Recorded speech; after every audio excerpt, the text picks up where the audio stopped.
Hey, what's up? This is Kevin from Kevin's Barbecue Joints, and in this episode, I get a chance to talk to Scott Roberts from the Salt Lick BBQ in Driftwood, Texas. It's an iconic place. A lot of times, this is a place that people get their introduction into Texas barbecue. It's a little bit outside, it's 25 minutes outside of Austin, but it's its own little barbecue Disneyland. It's bring your own beer. Their pit, it's an iconic giant round pit where they're hanging meats and there's meats on the grill and they're mopping and I wanted to know more about the history and how that specific method started, why they moved to Driftwood, why his family moved to Driftwood. We learned all about Driftwood, why it's called Driftwood, why it's called the Salt Lick, about his father and how his father built this place, and then he in turn has expanded it with his family and into a much larger business.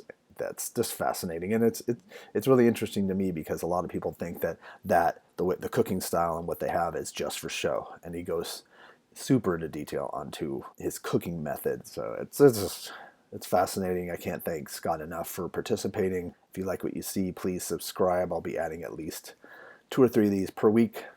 But enjoy this. Our the Roberts families relatives started coming to Texas with Stephen F. Austin in the 1830s. They were one of the original, I guess, I don't know, they call it the old 300 or whatever. Oh wow. And so they were part of that. And then one of, I guess it was a great. So anyway, my father's family started coming over with Stephen F. Austin in the 1830s when some of the original, I think they call it the old 300. And, we had one of our relatives fought in the Texas Independence War with Mexico, and actually signed one of the Declaration of Independences called the Mecklenburg Declaration. And then about 1870 something, on my grandmother's maternal side, was from around Memphis, Tennessee, but actually DeSoto, Mississippi. And they migrated to Texas. And the lore is that my great-grandmother, she was an orphan, and she was 14 years old when she found out that Mr. Howard was a surveyor and coming to Texas. And he went to her and told him that if you will marry me and take me to Texas, I can't promise you I'll ever love you, but I'll bear and raise all your children. And they had 9 children. Wow. They originally moved down near, they were more on the coastal plain near the San Marcos River. Okay. And she didn't like it because she thought there was too much mist and it made the children sick. As a matter of fact, she lost a child there. Oh, wow. And so she wanted to move to the hill country for health reasons. Oh, interesting. So she moved on up to the hill country, and they settled in Driftwood. And the reason they settled there, I'll go into that later, but they were cotton farmers. Okay. And Driftwood is one of the few areas in the hill country that actually has dirt. So they moved there, and they were cotton farmers. And then the Robertses moved to another close by town called Dripping Springs. Mm-hmm. And they were basically mule skinners. Oh, wow. So the original 18-wheeler drivers, Yeah. And my grandmother was 16. My grandfather was 20. She was a Howard. He was a Roberts. The Howards were, real strict Baptists, and the Robertses were known for drinking whiskey and playing guitars and dancing. So they told her she couldn't marry him. So they ran off, eloped, and ran away. Okay. And then the Howard family kicked her out of Driftwood. Wouldn't speak to her for 2 years. Oh my gosh. And then they wrote her a letter and said that everything's forgiven, you can come home. Within 90 days, my grandparents bought the tract where the Salt Lick is. So that was in 1902. 1902. And so then my father was born and raised on the property, and he met my mother during World War II in Hawaii. And after World War II, he built bridges. He was in the construction business during World War II, and after World War II, he built bridges all over the state. And he had to be gone from Driftwood too much. He would leave on a Sunday evening and get back on a Friday evening. Oh. And if you ever come to Driftwood, you'll understand this. He just wanted to live in Driftwood. Mm-hmm. So they just quit. And my mother and he sat down at the kitchen table at the ranch, and wrote down 54 things that the family could do as an enterprises together, and he could stay in Driftwood, and the Salt Lick was the 14th thing on the list. And That's so specific. yeah, one day he had. I wish I still had the list, but I don't. That would be really great. One day he had me and another guy meet him at on the site where the Salt Lick is, and he got out of his truck and he looked around and he made a mark in the ground with his boot, and then he went back to the truck and got his barbecue fork and held it out and made another mark. And so that big round pit that you see, the original Hmm. one was sized just so he could reach the middle. Oh, really? And then me and another guy went and got rocks off the ranch and sand and gravel out of the creek and built him his pit. And then we cut all the understory. We cut all the understory down for him, and then laid the fence down. And he would sleep on a cot and cook meat, and people would just pull in and buy stuff from him and take it with him, or eat it on the hood and the or the tailgate. So that went on for about 2 years until we finally got a building built around it. And the original building sat 12 people. And when we opened it, there was no running water, no electricity. It was candles and lanterns, and we made everything at the farmhouse and brought it down to the restaurant. And it stayed that way for about 2 years. Okay. And my father was a very hill country friendly guy, and so he did not like people standing in line. So the original building had 3 rock walls and 1 wood wall, and every time the line got over an hour, hour and a half, we would add on to the building. And then the original building, he hit a tree that he didn't want to cut down, so he stopped that building there. And then there was kind of an entryway then into the area, so he jumped on the other side of that one and started another building going the other way. And so we've expanded now, I think, 6 times. Okay. And everybody thinks, you gotten so big. Well, it was honoring his tradition of not making, trying to keep the weights down. Hmm. And he was also different than other people. He insisted that, because it was such a long drive, we never run out of food. So we're Okay. continuously cooking. And so that's how we started off, with a guy sleeping beside a pit, and it grew to where, technically we seat 700-800 people. At that time, what meats were you guys cooking? Or what was Beef brisket, pork ribs, and sausage. and That's was all he would cook. oh, He would hit me in the back of the head if he knew that I was cooking beef ribs and chicken and turkey, especially about the chicken and turkey. He refused to ever let poultry touch his pit. really? Yeah, I asked him why, and he said, "Well, I grew up out here, and we raised chickens and turkeys, and I saw what they ate, so That's so it was a funny. different deal." Oh And yeah. then all of the recipes and everything we do were handed down from generation to generation.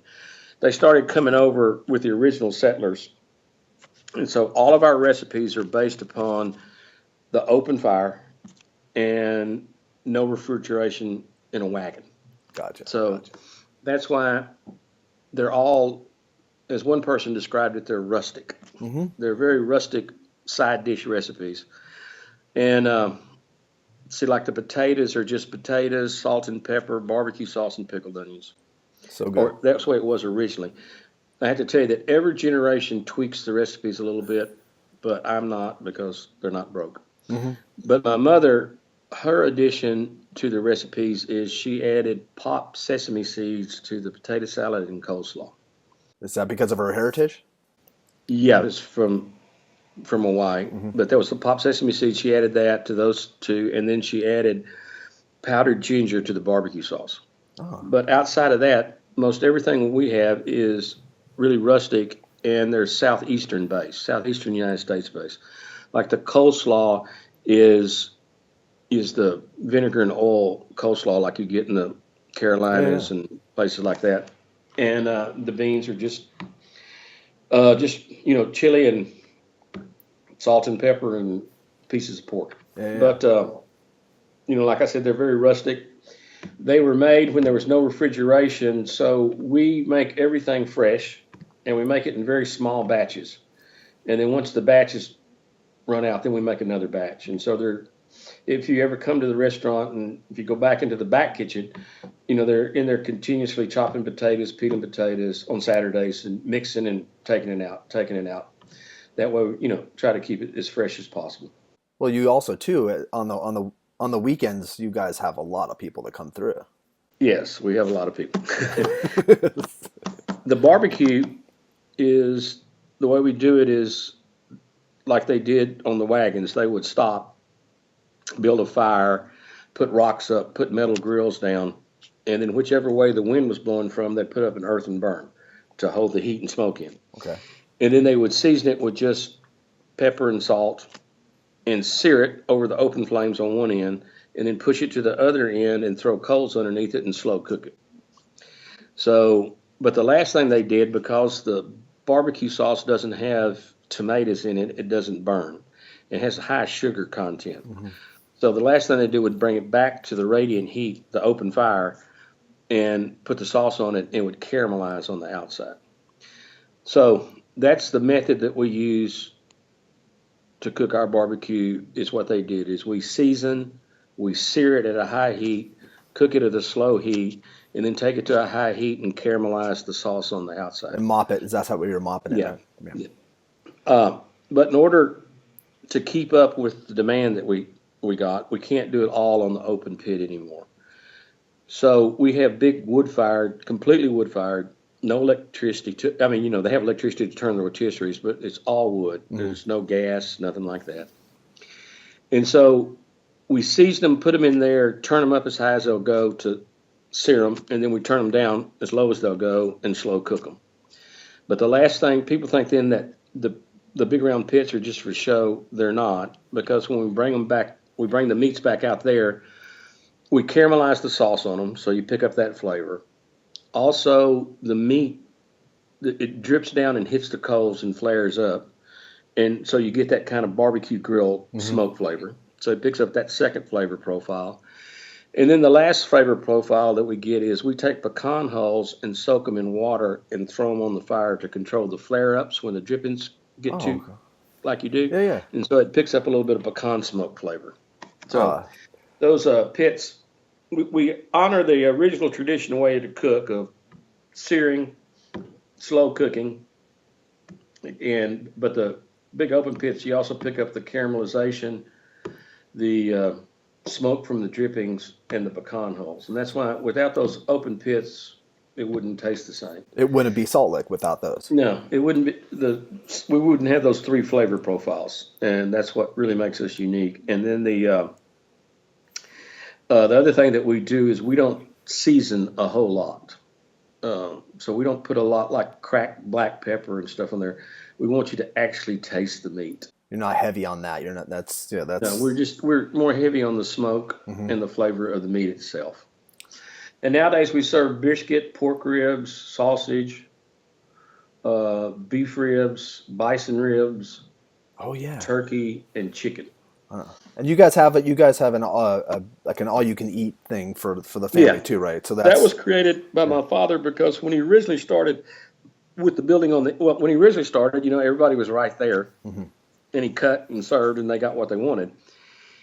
When we opened the restaurant in a building with a roof, and we actually started serving plates, then he wasn't that busy, so he'd cut the meats and we'd take the plates out, and then every once in a while he'd walk around, and if they'd eaten all their brisket, he'd say, "Oh, you like the brisket? Would you like some more?" And he would bring them some more brisket, or if it was sausage or a pork rib, because it's that hint-friendly thing. And he wanted to make sure that everybody was satisfied and got what they want. Well, then when they got busier and busier, he couldn't do that. So he came up with the idea of just put it on platters and send it out and ask them, let the servers ask them if you want more. And that's how the family style got started.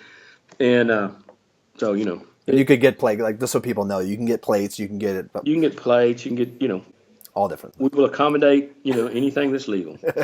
Exactly. And on the Driftwood location, it's bring your own beer, right? Bring your own beverages. Yeah.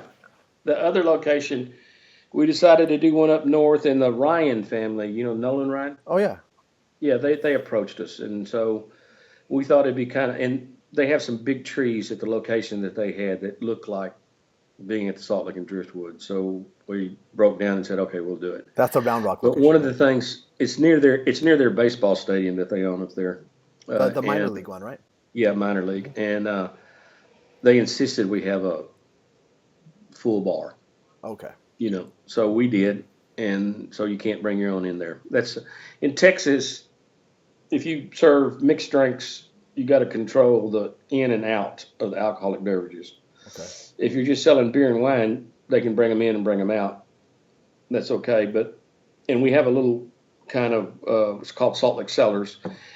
And if you forget, okay, let me back up. Yeah. If you forget to bring your beer, then you would have to drive 7 miles to the convenience store and 7 miles back. And so we opened up a little bitty room, so you didn't have to drive. And we charged the same prices as they charge, at the convenience store, so Yes. you don't think we're ripping you off. And we have buckets. And so if you go over and buy a 6-pack, we put it nice and you bring it back, and it's a lot of fun. Mm-hmm. But inside the original restaurant in Driftwood, we still honor the tradition he started of not selling alcoholic beverages. Mm-hmm. He had about 14 things that he didn't do, and that he is my father. Yes. And I violated 12 of them. So the last 2 we still keep, and that's we don't sell alcoholic beverages, and we don't take credit cards. Oh, really? Okay. Yeah, it is cash flow. Okay. That's great. And then he wouldn't have a telephone. He said if I put in a telephone, then I got to answer it. Things like that. You have telephones. He didn't now. like air. He didn't had no air conditioning. That. Wow, that's Yeah, that was a rough one. no. But I know. anyway, Texas summers get pretty tough. yeah. So like our recipes were rustic. Well, he was rustic too, and so we've lost some of the rustic, but not all of it. Not all of it at all. Now, so with the Driftwood Cellars? Is that on location or? Well, behind the Salt Lick. Well, actually, the Salt Lick is built right next to my grandmother's cotton field, because I said they were cotton farmers, Yeah. and so it's been in agriculture production by the Roberts family since 1902, when they first got there. The last thing that we had, well, the next to last thing we had there is I planted peach trees, but I killed them all. And so we planted vineyards, and they're doing really well. And so we built we have this building, and its concept is the fact that Texas beers and Texas wines have reached a level of quality that they could support themselves. So we only serve Texas beers as local as possible, and we only serve Texas wines, except for one wine that's called Brady, and it's from Paso Robles, California. And the reason we have it is because it has blue bonnets on the label. Oh God, yeah. And the owner, Don Brady, is a well-renowned winemaker, but he was born and raised in Texas. Okay. Still wears his belt buckle and white shirt and boots and cowboy hat, and we're trying to get him to come back. But we're not going to be successful. But anyway, otherwise, they're really good. When we were talking about why they came to Driftwood, the reason they came to Driftwood is because Driftwood is not really a town. It's a stretch of Onion Creek that has all these switchbacks in it. Okay. So when the floods would come down from about 30 miles upstream, they'd hit these switchbacks, and they would slow down, and the driftwood would fall out. And people would bring their wagons to this 4.5-mile stretch of Onion Creek to pick up firewood all year long. So the stretch of Onion Creek became known as Driftwood. I love that. The other thing that it did, it deposited dirt. So when you're in the Salt Lick or the Salt Lick cellars, you're probably standing. Well, a normal hill country ranch has 3 inches of topsoil, then you hit the limestone. Okay. When you're in Salt Lick and stuff, you're standing on 18 feet of soil because it deposited there and then it moved on. And we actually took the soil and sent it to Sagacio Vineyards in California, and they tested it for us and told us it's better than 95% of the soil in California for growing grapes. Really? Then they said, but you don't have our climate, and that's why we plant grapes. We planted grapes from around the Mediterranean, where it's the exact same climate as we have here. So we have Syrah, Grenache, Mourvedre, Tempranillo, and Sangiovese, and we don't make the wines, but we sold the grapes one year to a winemaker, and he made a Grenache Syrah Mourvedre blend out of it and entered it in the San Francisco International Wine Competition, and it won a double gold medal, which is the highest award. Yeah, it is. Yeah, that's crazy. I said, so it was a blind tasting. He said, hell yeah, if they'd have known it was from Texas, we wouldn't have got nothing. But anyway, so it's doing real good. Yeah, that was why we have Salt Lick Cellars. Also at Salt Lick Cellars, we have put in some wood-fired ovens. And so we have a deck underneath a gigantic oak tree. And so we're perfecting recipes out of the wood-fired ovens. And Monday through Thursday evenings, we'll do different dinners over there. Right now, on Thursday nights, we cook pizzas. Oh, wow. That's great to know. And so right down the road is my great grandmother's cotton field, and it's also a vineyard now. Damien Mandola of Carrabba's. Anyway, he planted a vineyard over there. So one day I told my daughter actually owns Salt Lick Cellars, and she's taken over from me as soon as she can get me to quit. I picked out a bottle of wine. I said, look, one of these days you'll be able to tell people that this bottle of wine came from your great-great-grandmother's cotton field. Mm-hmm. And then you'll be able to take this other bottle and set it up and say, this came from your great-grandmother's cotton field. And then you'll be able to pick up another bottle and say, that came from my mother's fields. And that's wonderful. Yeah. No, she went, yeah, whatever. Someday she'll appreciate that. In the space of 7 seconds, she dismissed 150 years of heritage. Oh, that happens. So Thurman's Mansion, that's a location that you guys do? That was weddings? that was a house. My mother wanted a new house, and I picked the location, and he started, like I said, he was a builder. Mm-hmm. So he started building, and he built this gigantic, what would you call it, Tara, kind of big columns, mm-hmm. 2-story mansion. And I asked him one day, I said, look, it's just you and Mama. Why are you building this thing so big? And he told me that in the old days, pharaohs built pyramids, but I thought a pyramid would look out of place. That's a good answer.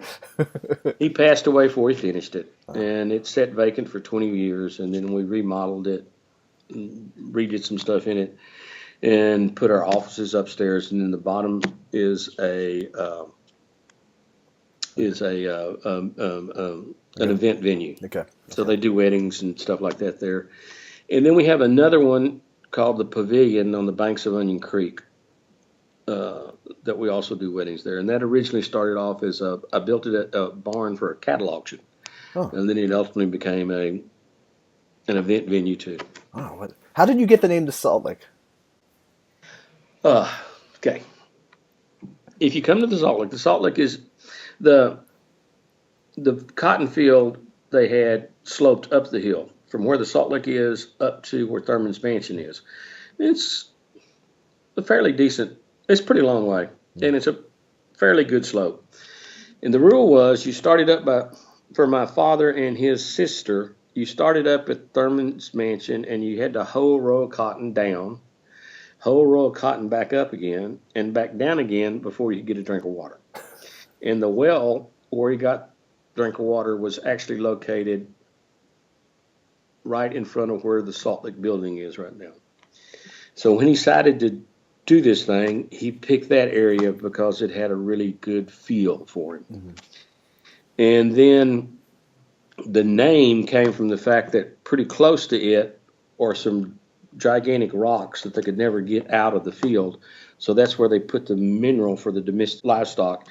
And so that area was called the Salt Lick. So it felt good. The area felt good, and it was always called the Salt Lick Tim. So that's how I got there. That made sense. So when did you guys venture into airports? Oh, when the airport opened, the city of Austin was the first one that started doing local concepts in the airport, and they actually asked for that. Okay. And so when the proposals went to move from the old airport to the brand new airport, that's what they put it. That's what they requested in the request for proposal. And so there were like 4 or 5 companies that put packages together, and one of those companies happened to come to us and say, "Look, we'd like to try to put you in the airport, as the local barbecue concept." And we told them no. Actually, that was the first one that came to us, and we told them no. And I can't remember why I told them no. And they then went and got another barbecue place in their proposal. And then this other group showed up, and I, for some reason, had a rapport with the one man that came, and so I said yes. And their team and their proposal won, and that's how we've been there for 20 years. Yeah, that's amazing. Yeah, because it's something that a lot of people notice when the first time that when they get to the airport. And so Yeah, the only problem that it just it's I can't have the open pit, yeah, all that other stuff. So it's just not exactly the same. exactly. The meats are cooked at the restaurant and then taken over there. So I've heard now that there's at Hobby Airport or in Houston, they actually got the barbecue pits behind security, which is a very hard thing to do. Yeah, I think they have it, but piping and some kind of. At this airport, don't even think about that. No, I know. They told us no. They had one in there before, and they went no. Okay, well, no, it makes sense. It's highly unusual for an airport. That other one, it cost. We actually had my group took that over, and we had to redo it, and it cost a lot of money to fix the problems that those smokers and the grease caused in that location. So yeah. The airport told us we couldn't have one. Okay, that makes sense. So how many you guys open? I forget, 7 days a week? Yeah. We're closed Christmas Day. Okay. And Thanksgiving Day. And the hours are 11 in the morning till 10 at night. And if you get there at 10:30 and we have everything open, then the hours are 10:30 till 10 o'clock at night. And if you get there at 10 o'clock at night, if we still got something, we'll serve it to you. Yeah, and what should people know that they won't be waiting in a long line? Like it's not going to take. They're not going to. On some Saturdays, it can get up to an hour and a half. Hour and a half or so. Okay, that's not too bad. We are also the whole deal is what we try to do is create the experience of being at a Texas backyard barbecue. Because in Texas, it's not just the whole experience is in our blood. Okay. And the way, you start with a brisket, which is a gigantic piece of meat, and it takes a long time to cook. So when you fire it up, when it used to be if you're in town and you fired it up, the smokers and stuff, well, someone would smell the smoke and they'd come over. And so everybody sat around all day long, drinking beer, playing guitars and talking, telling stories. And then at the end of the day, when the meat is cooked, it's more than any one family can eat. So the entire neighborhood then would bring over side dishes and stuff, and then they'd play more music and sit in the backyard, and everybody would share it. And so that's what we have here. That's the same thing that we have at the Salt Lick is, this family-style deal. Mm-hmm. Everything is picnic tables. When you're waiting outside, we have live music, and on the weekends we have fresh squeezed lemonade and popcorn while you're waiting and live music, and you bring your own coolers, and so you sit out there and listen to music and drink the beer. And we used to win awards for the best wait in Texas. Who wins it now? Who would win that? I don't know if they still do it anymore, but I would guarantee you we'd be right up there with anybody. So we think that we try to say that we're the largest ongoing backyard barbecue in Texas. Without a doubt, you are, for sure. When did you start to notice? When did you start to notice that Salt Lick was becoming something special, like that for people outside? Like were people coming from like a really long distance or coming from another state that you started to realize, well, there's something here? Well, we started. Well, for me, it started when we were only open Thursday through Sunday, and then if you were down there like cleaning or something like this, you'd watch all these cars pull up and then turn around and drive off. And to the gate, and that's when it noticed to me that something's going on. So that's why we open 7 days a week, because when we first started, we didn't have a telephone, so people would drive all the way out there, and then would be closed. And yeah, that was back then that was an hour drive from Austin. Now it's only 25 minutes, mm-hmm. But back and that was a big disappointment. So to honor the father's tradition of being friendly, we started opening more and more days so people wouldn't be disappointed. I guess that's one of the times that it started. And then the other one was a friend of mine had a Salt Lick t-shirt on, and he was in Munich airport, I think. And he said this guy walked up to him and basically badgered him so long that he sold him the shirt for $150. And the guy went and bought another shirt and so that he could, Get on the plane. It wouldn't be without a shirt. And I went, okay, I think that's pretty good. And then and then it's just, yeah, people coming from all over, but we also get, we usually entertain somebody coming and talking to us about opening in China once a year. I gotcha. In Australia once every other year. And the newest one is a guy called us from Dubai? Yes. How did you know that? I'm just assuming. It seems like a place. A lot of restaurants from Los Angeles have opened up in Dubai, which is okay. Well, this guy called us up from Dubai, and I don't know. I'm kind of interested in that one, except for the 12-hour differential, and so we never talk. So I don't know if it'll ever happen. Yeah, that would be fascinating to go. And then Walt Disney came to us. They wanted us to go into downtown Disney. Oh. Or they were thinking about it, and then they said, "Okay, here's the deal. You made the list, or you're our choice." I can't remember what it was, but when we do barbecue, you'll probably be the one we do the barbecue with, but we might not do the barbecue for 10 years. So, What? We don't know. Yeah, it's like, okay, but thank you. It's kind of cute because I like Disney. My wife loves Mickey Mouse. Yeah, my wife loves Mickey Mouse. That would be a great marriage. I think that'd be wonderful. Yeah. Yeah, but I know we're not Disneyland. Some people say we are, but we're not. We're just a place that started on the side of the road, and the guy had this. My father had a philosophy of adhering to quality and a product and friendliness and a beautiful location, and it just grew. Well, what a great, and that story, I did not know that story, and I think a lot of people wouldn't necessarily know that story, and I'm so thankful that you would take the time to share that with me and share that with everyone. Like I said, we're southeastern based, so the barbecue sauce people. My mother found her contribution was she found a way to emulsify it. So like a normal southeastern sauce, you got to shake it up. Mm-hmm. Ours, you don't have to do that.